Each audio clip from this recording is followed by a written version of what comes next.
Thank you very much everyone for coming and participating, and welcome again. Thank you very much everyone. Again, we're going to talk a little bit on or remind you of the teachings of the gracious teacher, Buddha Shakyamuni.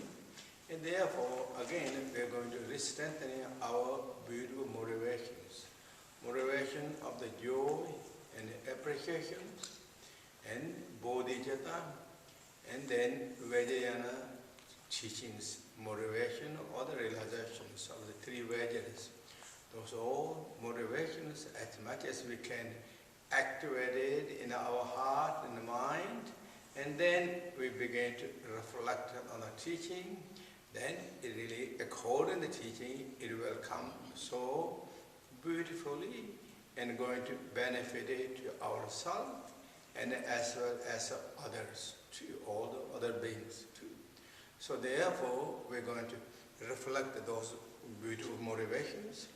And with that, and then again, we're going to talk, continuing on the teachings by the great teacher, Dudjom Rinpoche, or His Holiness Dudjom Rinpoche. And his teaching today, still we're going on the sixth, this line 6.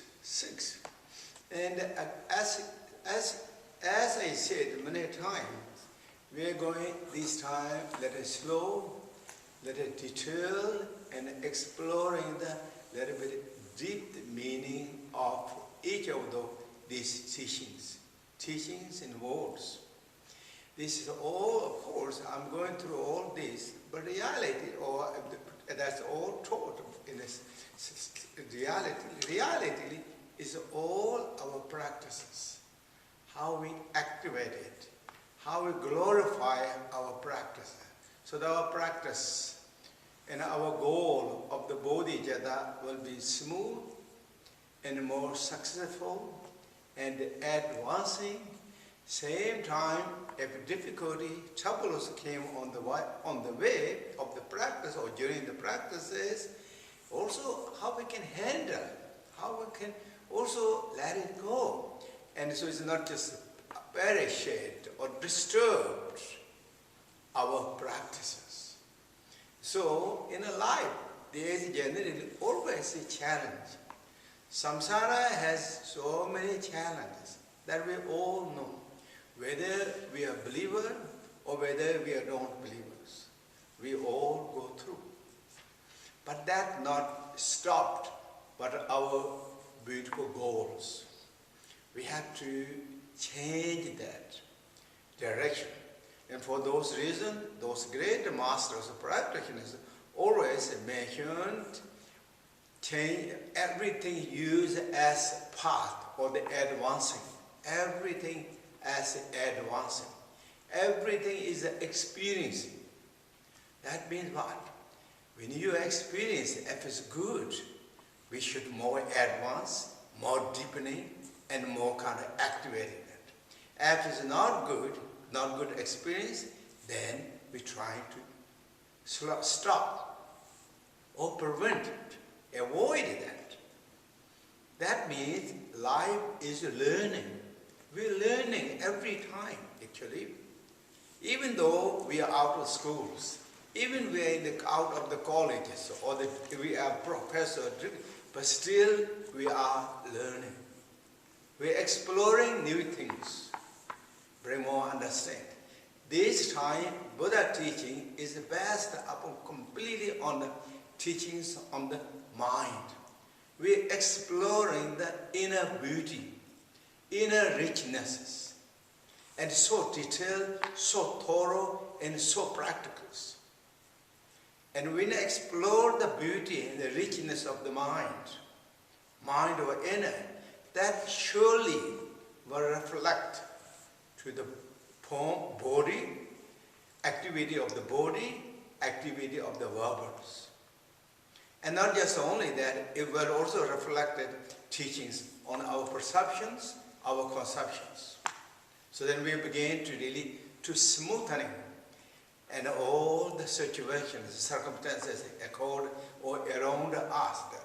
So those are really the reason we are again, all this teaching is. Now we talked about, we went quite a detailed and a thorough and a quite a deeper way. Still there's so many things really to explain and go over all that things. But we went, and now what we are talking. Once you know the importance of the Buddha, Dharma, Sangha, then we take refuge in the Buddhism. The refuge is, if I use this like word, like kind of simple word, refuge is closely connecting to the Buddha, Dharma, Sangha. Closely connected. Because you know the importance and the benefits and the power of this contract to the Buddha, Dharma, Sangha. Therefore, then we are contracted. So that is really, in a way, refuge. So, what in the teaching said, and I said many times, refuge is the foundation of all the Buddhist practices, Buddhism practices. But the foundation of refuge is faith. F-A-I-T-H, faith.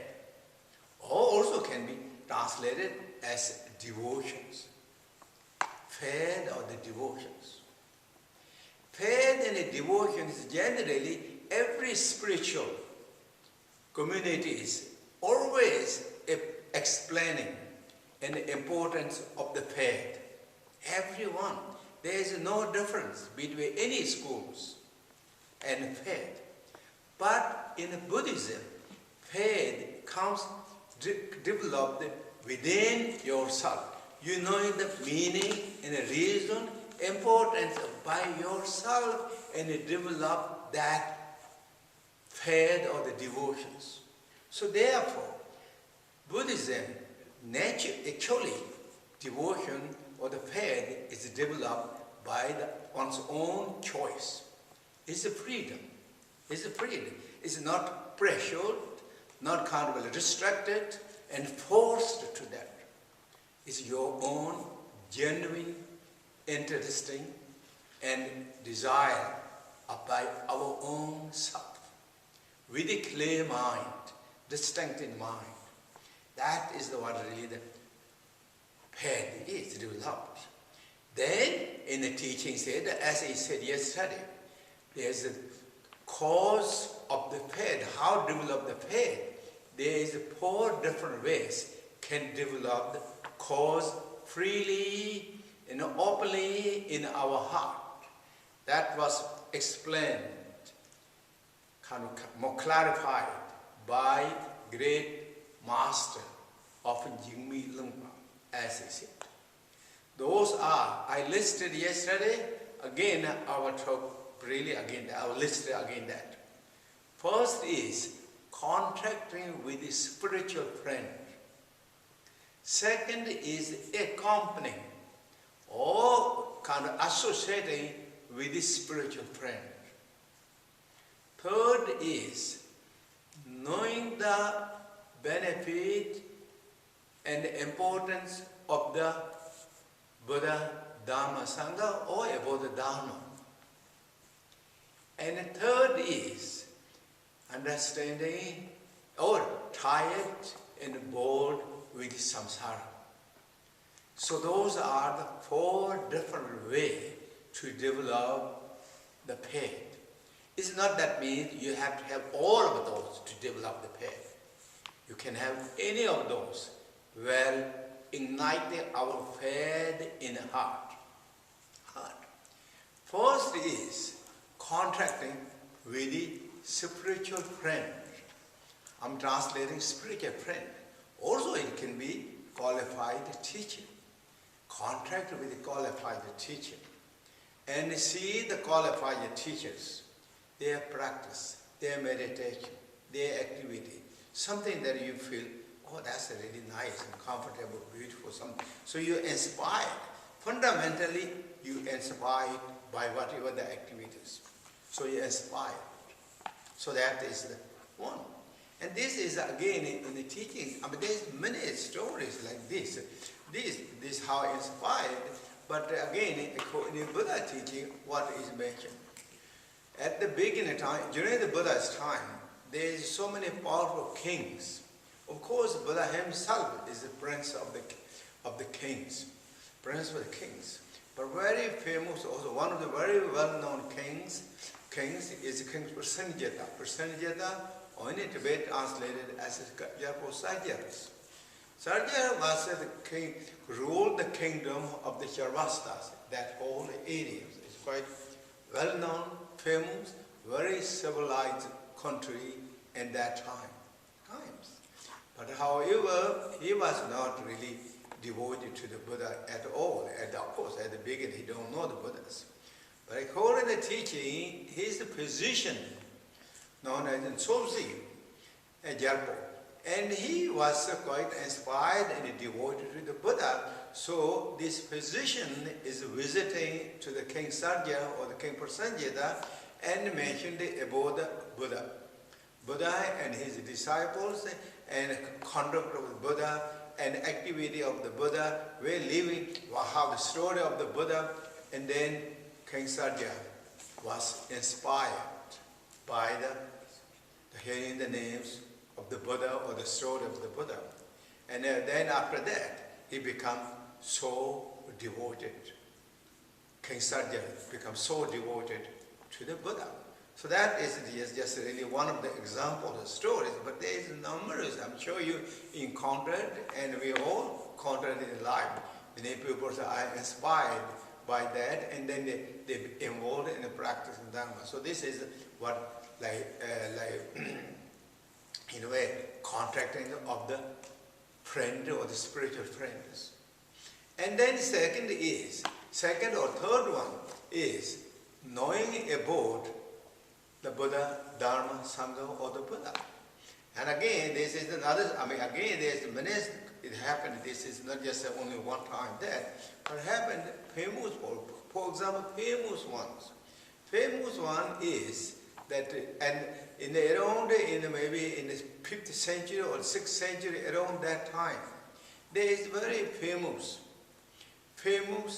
scholars known as Ashwagosha or Mati Chitra.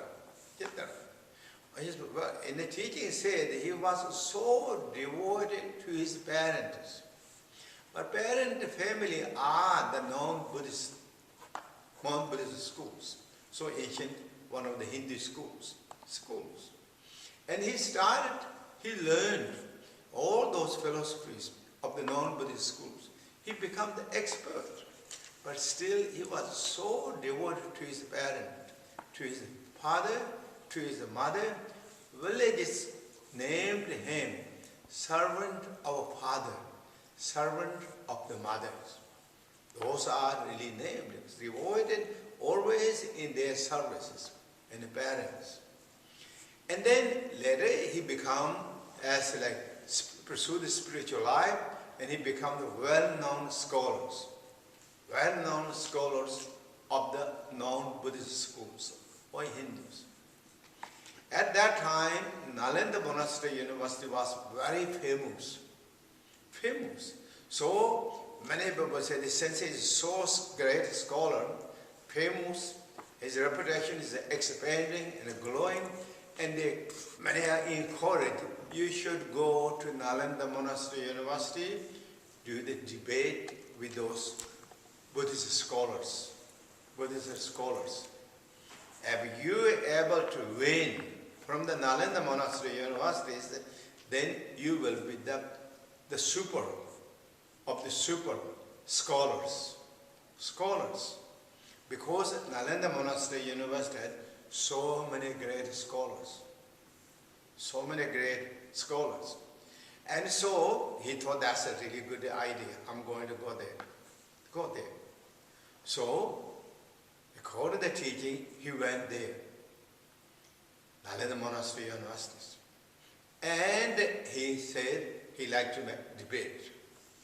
According to the teaching, according to the history, that time, Nalanda Monastery University, all those great masters are in a way retired, they're not in the monastery that time. So everybody thought, oh, this is really, we heard, he's so famous scholars, and how we who can debate with this? This debate, who can debate with this? And then we decided, oh, we should invite or call the Arya Deva, who was the foremost disciple of the Nagarjuna. So we should call him. And there's a kind of, again, that will be a longer story, but my shorter, the Arya Deva is one of the foremost disciples of the Nagarjuna, and he invited, he came. So now, finally, they debated, and according to the teaching, Arya Deva won, it defeated.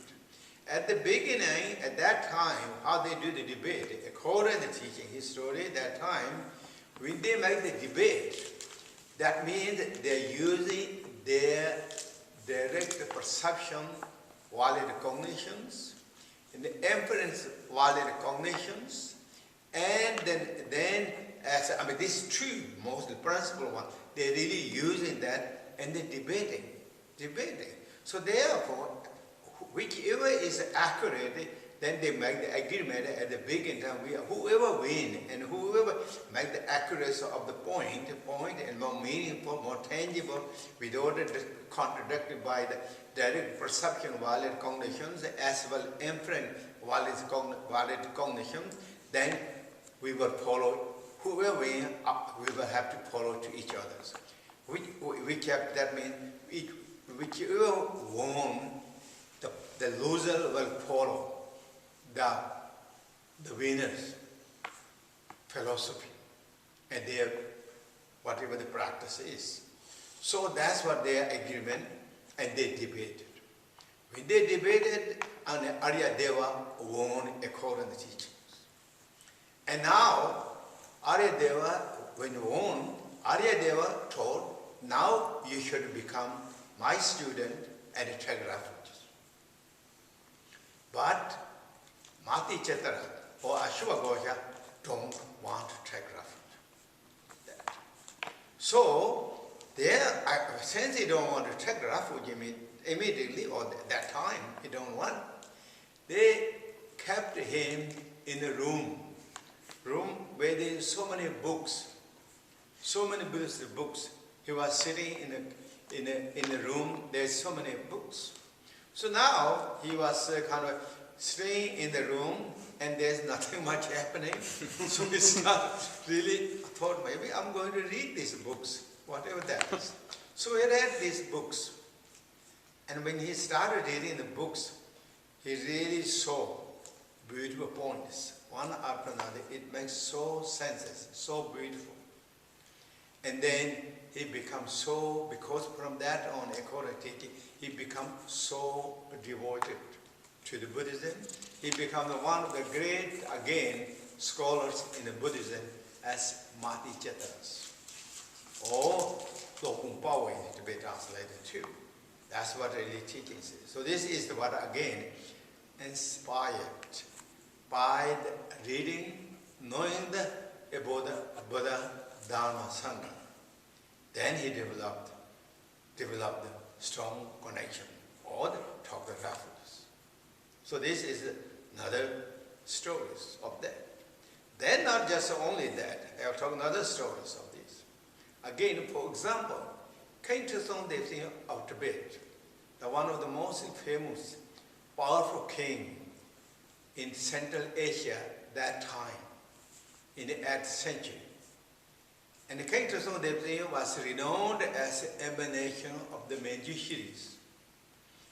But when he was young, there is some Buddhist in the royal court, but it's not really popular at all. Buddhism is not popular at all in the Tibet. So the young Tsewang Dongyal, the king, young king Tsewang Dongyal, was very become curiosity to explore the meaning behind this present, this kind of life. Really, he liked to explore, not just only kind of this life, but then he liked to explore something behind of this meaning of lives. and like to know more about that. And also something more than just only kind of like become boldly conquering and fighting and ruling and that. He like to explore a little more deeper value and the meaning of our lives.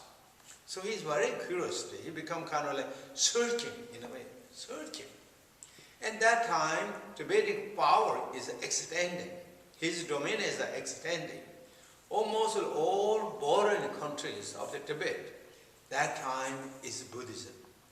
All Buddhism. So there is so many Buddhist converts, all those generals and those all generals who are going to the border, and when they're coming back, and there's so many news about Buddhism, one after another. That. So then, Tsewang Dongyal has become more also interested to knowing about the Buddhisms. And around that time, then it was maybe around the age 16, 17, around 17, 18, around that time. This is one of the ministers who are also traveling to different bordering areas as like border guard or the general or he's going to those different areas. And he is very devoted to Buddhism generally. His name was Something. Something was very devoted to Buddhism. So when King Tsewang Dongyal, there is the inquiry of the different spiritual and particularly about the Buddhism, he thought, oh, this young king, kind of, he's very smart and very kind of intellectual, like lecture young king. So now maybe I should show him some books. So he thought, and then king also asked, you have any books or materials to show me about Buddhism? So Something, the minister Something, showed him the first sutra known as Sutra of the 10 Virtues.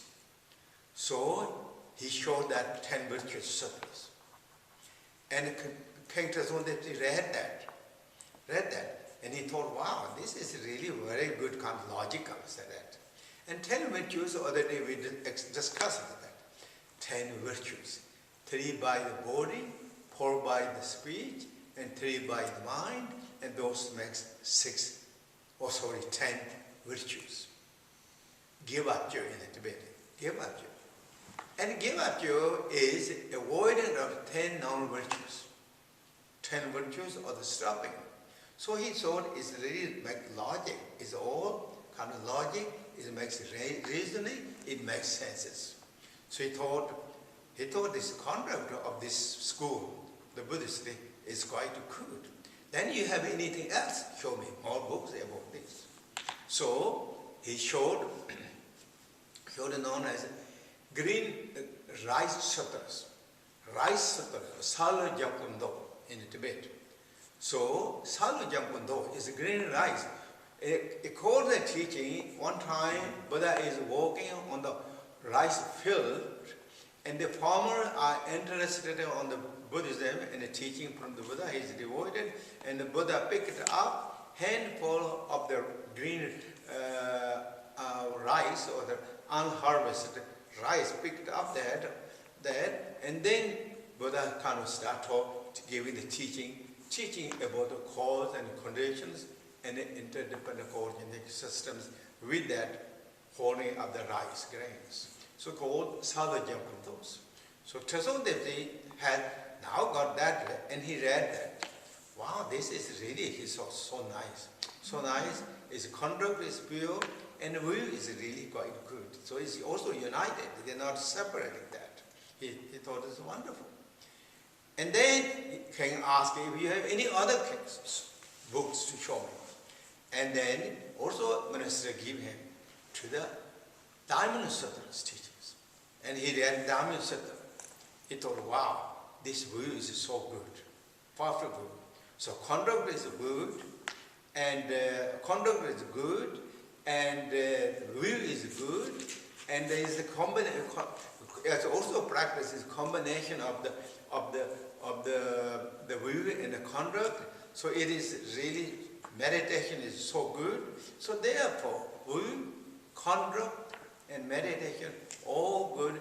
I like to explore this, and I like to invite these masters on these countries, and I like to give the gift of that to my Tibetan peoples. Then he really decided, he got a strong determination thought. So therefore, this is the one. In this way, what we call, yesterday we said there is 4 kind of faith, or 3. Interesting faith, and a desirable faith, and trusted faith. So, Trasodipti developed those all 3. 3. First is, of course, interesting faith. Second is then desiring, that actually no more important, faith, then trusted faith. He developed that. So that's how it really all happened. So this is the little bit story of the how is those faiths are developing. Then renunciation faith, or the knowing the bored and the samsara, with the samsara situation and circumstance, bored and tired. B-O-R-E-D.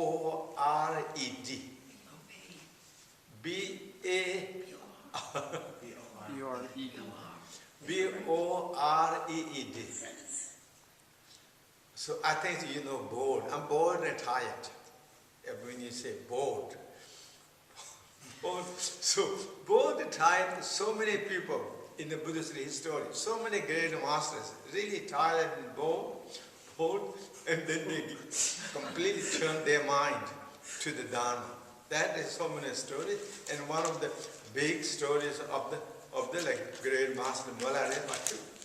He was tired, he was bored, he was all those activities what he did, and also feel some degree of the kind of like feel the resentment and all that. Then he turned his mind and heart to the Dharma completely, and then he gained the highest spiritual realization within that his lifetime or within short period of times. So this is the what really that developed the pain through the bold and tide of the samsaras. So that is really about that. Then when you develop those devotions or the faith, I say the interesting devotions or interesting faith and a desire faith and trusty faith, unshakable faith. All of those, each of those are according to the teaching so powerful. Each of those. And I will tell a story of the interesting power of the interesting devotions. This is again, of course, it's happened throughout all the generations, but this I'm talking about what during the Buddha time, what Buddha taught. One time, Buddha and Ananda and his students are walking along the river to the city for the lunch.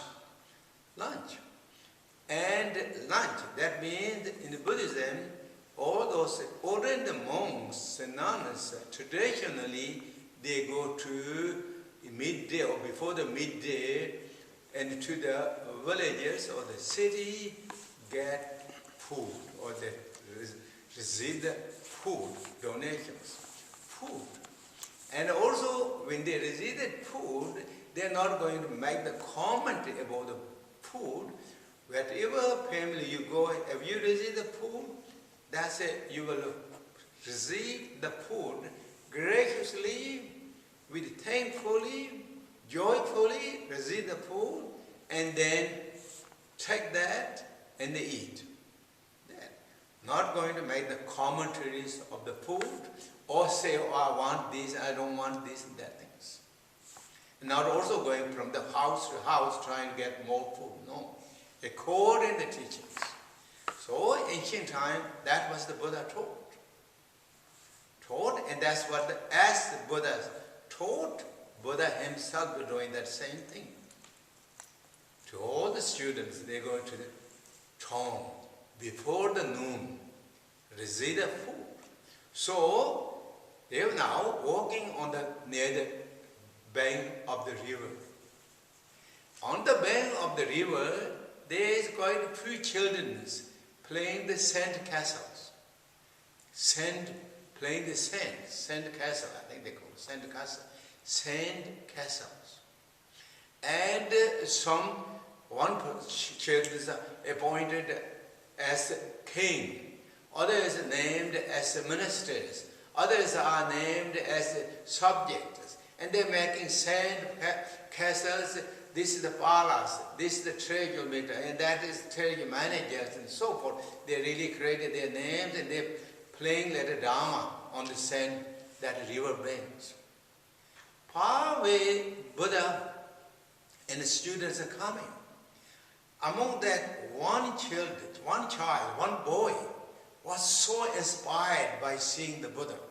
He don't know any reasons or anything, but he was so inspired. And he really liked to, because also that boy is the who is acting as king among them, named as king. So he thought, I'm going to offer him by treasure department, I'm going to offer the treasure, the jewel.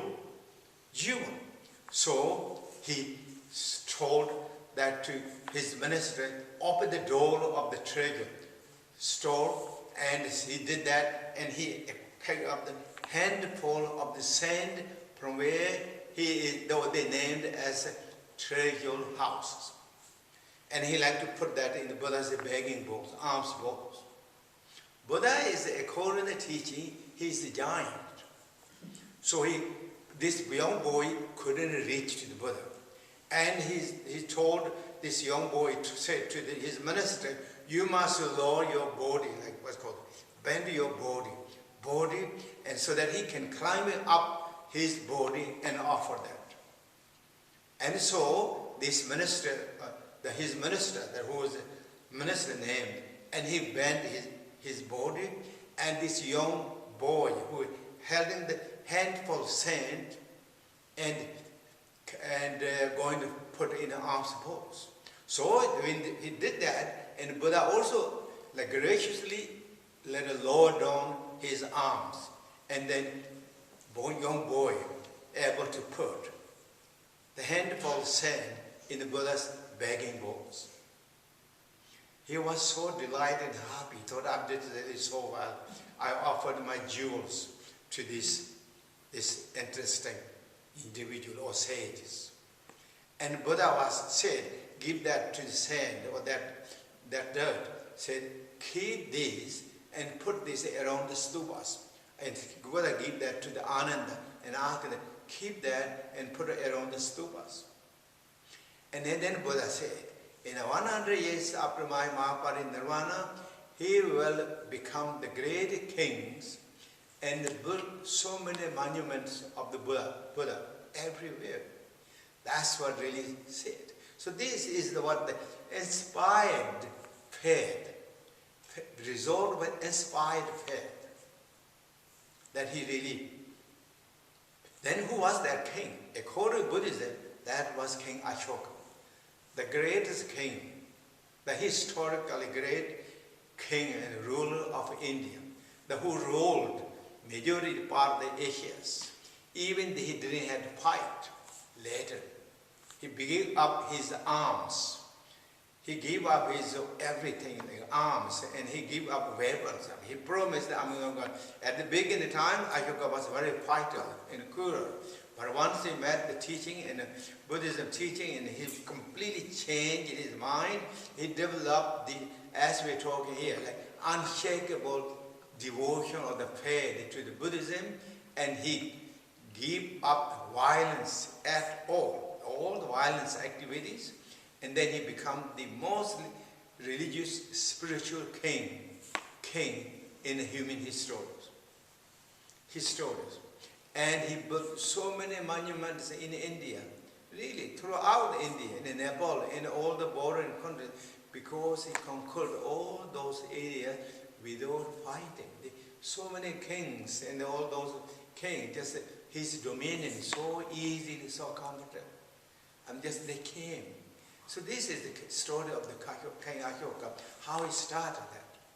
Because of his offerings, the inspired devotion or faith that he made this. Then there's many other stories too. I mean, you all know, I think many of you know, you can see about perfect teachers. Those are interesting, generally, we are using as an interesting pain, desire pain, and trusty pain, unshakable faith. Those are said kind of one after another, but those are not just a kind of like one develop them, and then it takes a long time to develop the next one. It depends with the individuals. Some are developed all that so soon, really so soon, so quickly, so soon. And sometimes some individuals it takes time, comes a little gradually, one after another. Then, but it's comes, and for example, those are so developed so fast and quickly, but of course, the person is kind of inspired yourself by hearing the stories, hearing the names, or hearing these qualities of the Buddha, Dharma, Sangha. And this is again in the words my perfect teacher has that too. I mean, you can read. It's a Kumkum bean. In the central Tibet, in the Kumkum area, there's one man called Kumkum bean. And he had a lot of good reputations about the statue of the Dzogchen Rinpoche in the central Tibet. He heard it, really heard so many times. So he thought, it's very interesting. I like to see. I like to go to see him. So many of course pilgrimage, all that. He thought, but he was very kind of like slow, what's called slow mind. Very orthodox, slow mind. In Tibet, we call it Lemba. Lemba is slow mind. But the Lemba is not the kind of like bad. Actually, in Tibetan consumption, they think Lemba is generally good because once they decide, they're just so stable. That's it. Whatever they decide, that's it. Really stays so strongly. So they are like very many times the Lembas are like golden. They never changes. Whatever, just so strong. So this Kumkum being is a Lemba man. He is not so kind of like so many thoughtful thinkings, thoughts, and conceptions, this and that things. So, since he heard so many good things about Dzogchen Rinpoche, he came to Lhasa, central Tibet, went to pilgrimage. And of course, many of you know that, or you read in the words of prophet teachers, or the other books. So he came. So when he came, it's a kind of somehow, when he came, there is no one in the room, in the Dzogchen Rinpoche temple. There's no one. So he came. He looked at Dzogchen Rinpoche, and it's very beautiful, nice looking statues. He thought he's really so nice and peaceful. And then in front of there's so many like butter lamps. And also there's so many like kind of nice looking tormas. So he thought really, wow, this is really cozy and so nice. He thought this, all these butter lamps that he's have this so many lamps because it's keep warm in the room, so that, and then also, and there's so many food, all those tormas, and there's a lot of food, so he feels, I'm a little hungry, I'm going to eat a little bit this food, and I'm going to take this. So he picked up some tormas, and he dipped in the butter lamp oil, and he ate. It's delicious. It's delicious. Then while he's eating, he looked up to the Dzogchen Rinpoche statues. Dzogchen Rinpoche looks at the lady smiling. And she said, wow, you're really good Lama, he said. You're really good Lama. Even I'm using your food and still you're laughing, you're smiling, you're so good. You're so good. So now, after he filled the tummy, I believe, he filled his tummy, and he said, I'm going to go circumambulate to you, so I don't want to wear my shoes. I'm going to go bare feet circumambulate, and will you keep my shoes? So he left the shoes off, and he left the shoe right in front of the Dzogchen Rinpoche, and then he went to circumambulate. So during that time, the caretaker came, and he thought, who did this? This who's believing that such shoes in the sacred temples, rooms, and he thought to throw that. And the teaching said, Dzogchen Rinpoche's statue spoke that time. Don't throw that. That was asked me, Kumkum Ben asked me to keep this. Don't throw that. So then he came back and he said, you're really such a good Lama, he said. Again, he told Kungkung being taught, he never taught his statues. He really taught is a living Buddha right there. Right there. He never. So he said, you're a good Lama. I'd like to invite you to my home next year. I will make my tradition the biggest arrangement to you, and even I'm going to make nice chunk of beer for you. Beer, alcohol. Beer I'm going to make. So I will big, gigantic village arrangement and with a big chunk. So I'm waiting you will come. And Dzogchen Rinpoche also said, yes. So then he went. He went, returned back to his home. In the villages, he told his wife that I met very good Lama in Lhasa, and he's so nice and all his stories. And I invited him. He says he's coming, so I don't know exactly date he will come, but he's supposed to come in 1 year. So please, you should look when he comes. We have to immediately have to invite him. So then he really prepared all those foods and chung. The alcohol, the way that they usually make that, sometimes it takes like keep the for 1 year.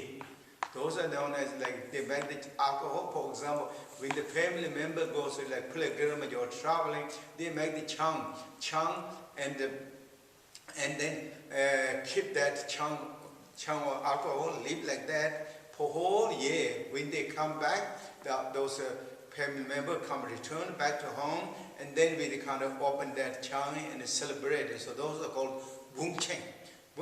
And so I think he made that and prepared. So according to the history and the teaching, the Dzogchen Rinpoche came, really came.